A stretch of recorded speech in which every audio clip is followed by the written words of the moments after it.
He forced his wife to sign divorce papers right in front of her family, on Christmas night.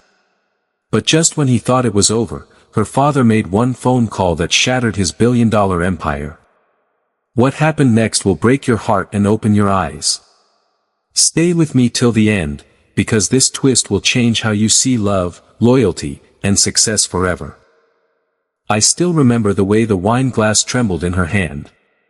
The Christmas lights flickered softly above our dining table. But the warmth of the season never made it into my chest that night. I had rehearsed my words like a coward. Cold, rehearsed, heartless. And yet, when I saw her eyes, all that broke. I want a divorce, I said. Her fork slipped from her fingers. The sound of metal hitting porcelain was louder than the carols playing in the background. She did not scream. She did not cry. She just looked at me. Like I had died right in front of her. And maybe, in some way, I had.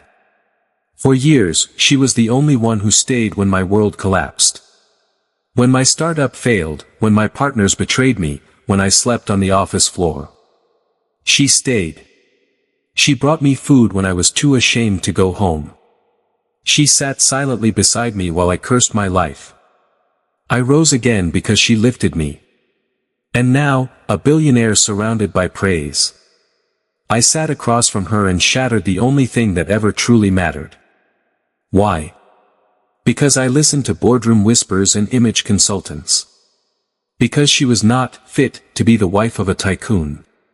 Because success poisoned my loyalty. Her father was sitting quietly at the table.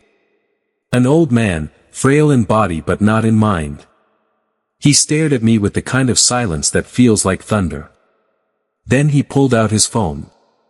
I did not raise her to beg for love, he said. One call, son. That is all it takes to remind the world who really made you.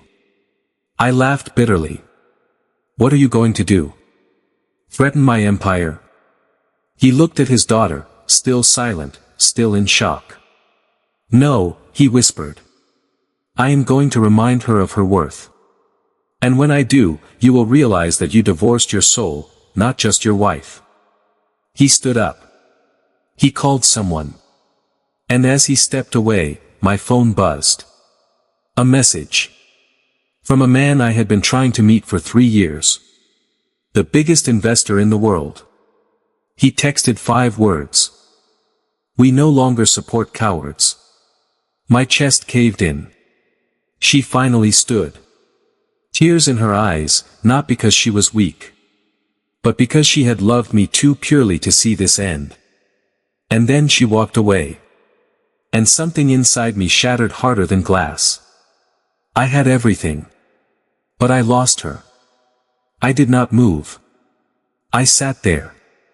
At the same Christmas table where we once laughed over cheap wine and burnt cookies. Frozen in the echo of her footsteps fading down the hallway. The twinkling lights blurred through my eyes. It was not the lights that changed, it was me. And I hated what I had become. I had built an empire from scratch. Brick by painful brick. But somewhere along the way, I started believing I did it alone. Truth is, every brick had her fingerprints on it. Every sleepless night, she was there. Pressing cold cloths to my forehead. Writing my pitches when my mind broke down. Selling her jewelry to keep my dream alive. And I had just signed her soul away. For polished photographs and boardroom applause. My phone kept buzzing. News spread fast in our world. One post, one whisper, one truth. And the empire trembled. I looked at her empty chair. Still warm. Still hers. And yet, I had evicted her from the throne of a kingdom she helped build. I stood. Slowly. Unsteady. Her father returned. Eyes calm. Like a man who had seen too much to panic. I warned you, he said quietly. You may have power, but she has legacy. And legacy always outlives wealth. His words hit deeper than I expected.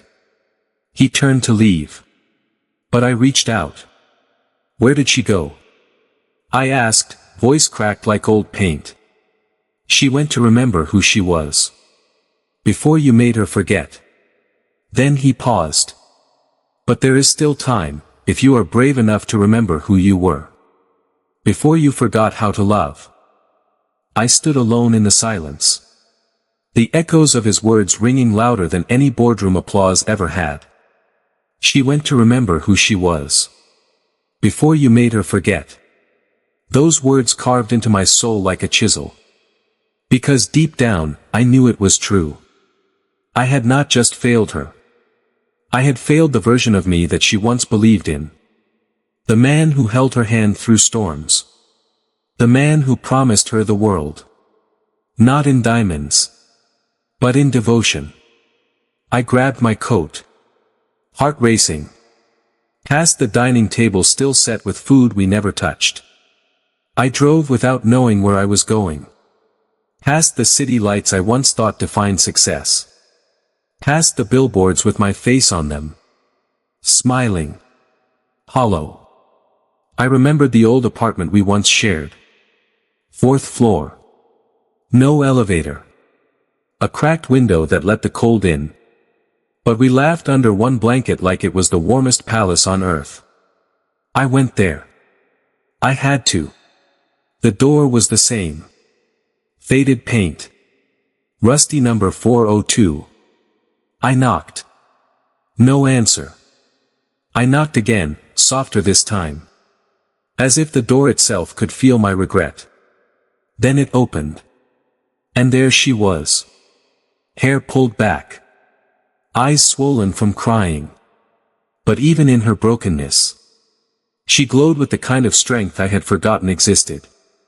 I do not expect you to forgive me, I whispered. I just need you to know. Everything I built. It means nothing without you in it. She stared at me. Not with anger. But with the kind of quiet heartbreak that says, I believed in you, and you made me feel like a stranger to my own love. I wanted to fall to my knees. But she spoke first. You once told me I was your home. Then you moved out. Now you are lost. Not because you left me. But because you left yourself. Her words struck like thunder in a quiet sky. Not loud. But powerful enough to shake the earth beneath my pride. I looked into her eyes. The same eyes that once lit up every time I walked into a room. Now they stared back at me like a distant mirror. Reflecting the man I used to be. And the man I had become. I never meant to lose us, I said. My voice trembling like a child's. I was chasing something. But somewhere along the path, I forgot who was running beside me. She turned her face away.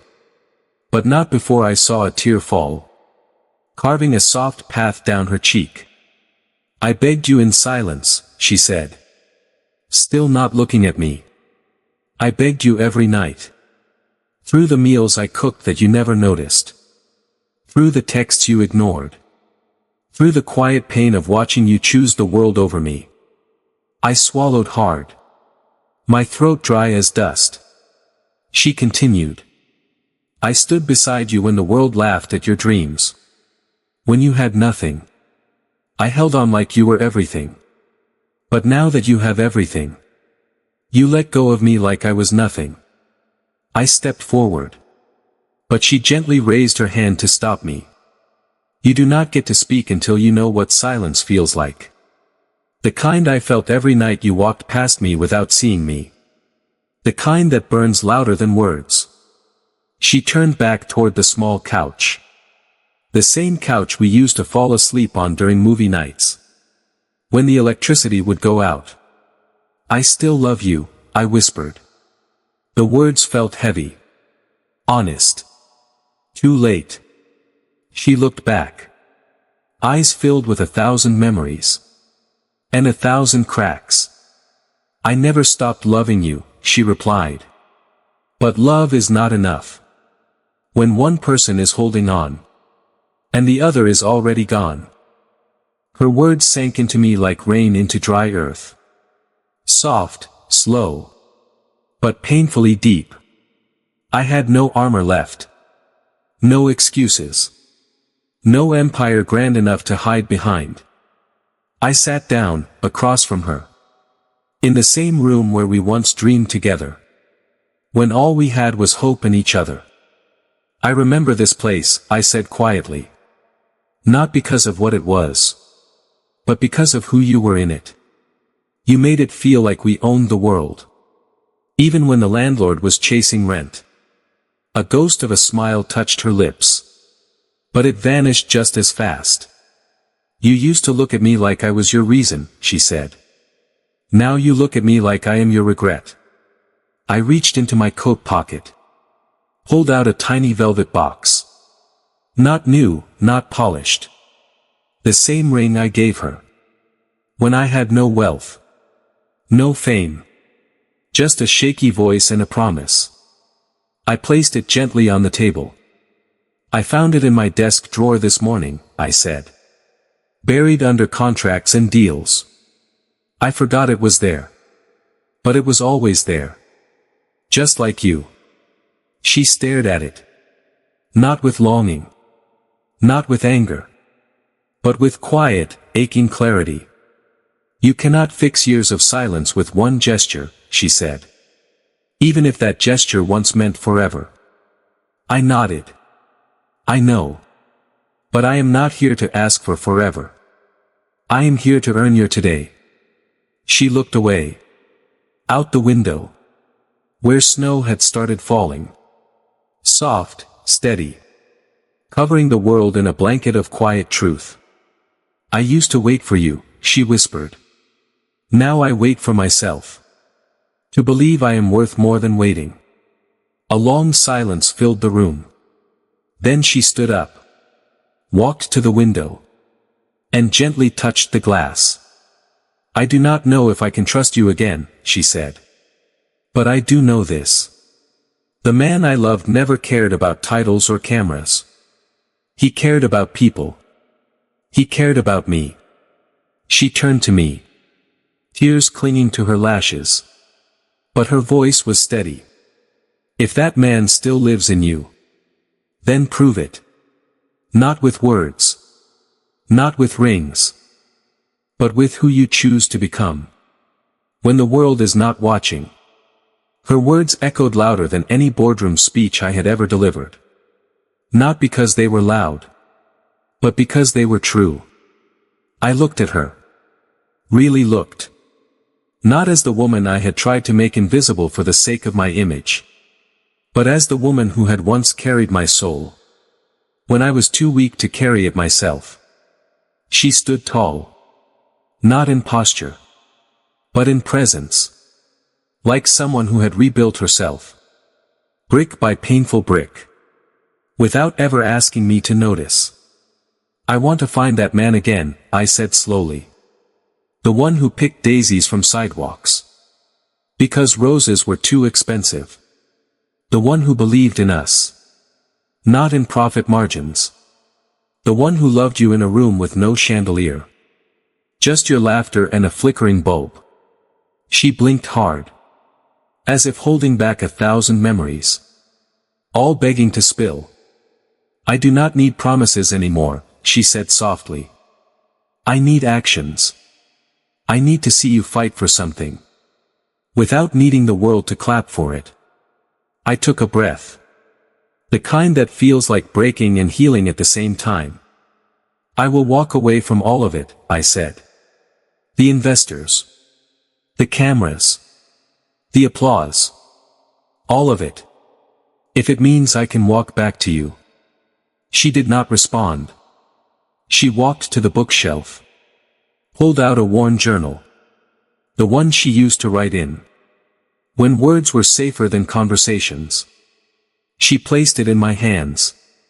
Read it, she said. If you want to know the pain your silence wrote in me. Read what I wrote when you stopped seeing me. Her fingers brushed mine. Not with affection. But with something deeper. Permission to understand. I held the journal to my chest. Heavy. Alive. Like a part of her heart I had never earned the right to read. And yet, she gave it to me.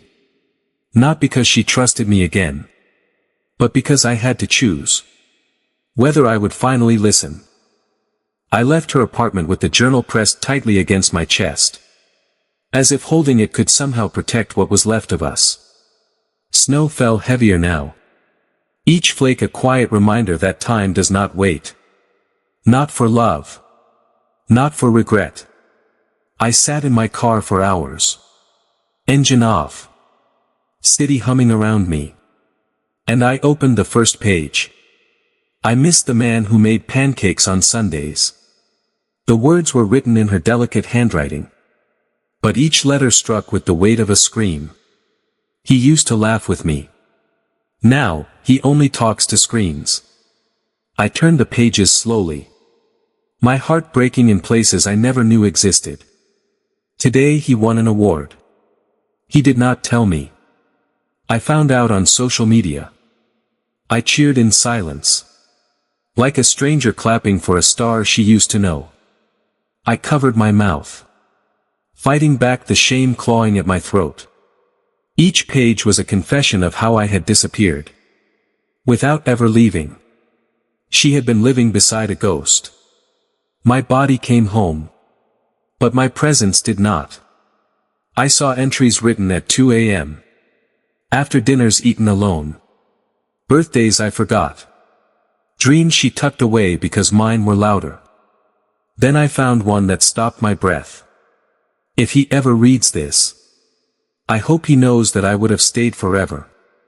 I just needed to feel like forever was wanted. I slammed the journal shut. My chest could not take more. I stared out at the dark sky. And for the first time in years, I cried. Not for what I had lost, but for what I had failed to see while I still had it. I had built a life that the world envied, but it came at the cost of the only soul who truly believed in me when I was nothing. And I knew then, this was not just a second chance at love. It was a second chance at being a man worth loving. The next morning, I stood in front of the mirror. But I did not recognize the man staring back. The expensive suit, the gold watch, the perfect grooming. None of it masked the hollowness in my eyes. I took off the suit, folded it, placed the watch in a drawer I no longer cared to open again. I put on the old hoodie she once gifted me. The one with frayed sleeves and a coffee stain that never came out. It still smelled like simpler days. Like her. Like home. I drove past my office building. Did not go in. Did not wave back at the security guard. I just kept driving. Until the skyline disappeared behind me. I needed to find the pieces of myself I had buried. Under contracts, cameras, and cold ambition. I stopped by the community kitchen where she used to volunteer. She always said feeding strangers healed parts of her soul. I never understood it. Until now. The room smelled of stew and bread. There was no spotlight here. No applause. Just tired hands doing sacred work. I asked to help. They handed me a ladle. No questions asked. And as I served bowls to faces marked by hardship, I felt something stir inside me. Something human. Something real. Hours passed. I lost count. But my heart was counting every smile. Every thank you. Every moment I was present without needing anything in return. I stepped outside into the cold dusk air. Pulled out my phone. I typed a message. I spent the day at your old kitchen. I wanted to feel what you felt. I am starting to understand why you never needed a mansion to feel rich. I stared at the screen, wondering if I should press send. Then, a reply came in before I even sent mine. I saw the photo. You were there. You smiled today, for the first time in years. I looked around. She was not there. But somehow, she had seen me. And for the first time, hope felt real again. I clutched the phone, fingers trembling as her message pulsed on the screen. "You smiled today, for the first time in years." It was just one sentence. But it felt like sunlight breaking through a sky I thought would never clear. I sat on the curb outside the kitchen, watching strangers pass, each carrying their own silent storms, each a reminder that pain lives in all of us. But healing waits for those who dare to feel again. I thought of her hands, how they once wiped sweat from my brow when I was burning with fever, how they gripped mine during investor meetings, hidden under the table, silently saying, "I believe in you." And now, I was chasing the memory of those hands, with a heart full of shame, and a soul starving for redemption. I opened the journal again. The final page was dated just 3 weeks ago. I no longer cry every night. Sometimes, I even laugh again. But if he ever truly sees me, not as his past, but as the part of his future he cannot buy, maybe then, we can rebuild not what we had, but something stronger. Tears welled again. But this time, they were not only for what I had lost. They were for the man I was beginning to remember. The man who once carried her through the rain, because she lost her shoes at our wedding. The man who built furniture by hand, because we could not afford more than love. I stood up, heart pounding with a purpose that no stock price could ever give me. I dialed her number. It rang. Once. Twice. 3 times. Then, she answered. Silence. But not the kind that pushes people apart. The kind that holds its breath. Because it hopes. "Thank you for the journal," I said quietly. "And for not erasing me from it." Her voice came soft, but clear. "I never erased you. You just stopped writing your part of our story." I looked at the street. The lights. The world that had kept spinning while I stood still for too long. "I am ready to write again," I said. This time, with honesty. With presence. With everything I forgot to give you before. She did not answer right away. But I could feel her listening. And that was more than I deserved. The line stayed quiet for a moment. Then she spoke, softly, like a breeze through open windows. "If you are truly ready," she said, "then you must understand this. I am not the same woman you left. I had to learn how to live without you. How to stand without leaning. How to love myself when you forgot how to." Her words did not sting. They healed. Because they were spoken from strength, not bitterness. "I do not want the past back," she continued. "I want something new. Something real. No more apologies. Only action. No more promises. Only proof." I nodded, though she could not see. "I will show you," I whispered. "Not just today, but every day after. Even if I never earn you back. I will still become the man you always believed I could be." She was silent again. But it felt different now. Peaceful. Honest. "I believe in healing," she finally said. "And I believe some stories deserve a second ending. But only if they are written with truth." And that was it. She did not invite me back. She did not hang up either. She left the door open. And sometimes, that is all a broken man needs. Weeks passed. We met for coffee, not candlelight. Conversations, not confessions. I listened more than I spoke. I served more than I asked. Slowly. We rebuilt a bridge. Not out of what was, but what could be. And the moral is this. Success built at the cost of love is failure in disguise.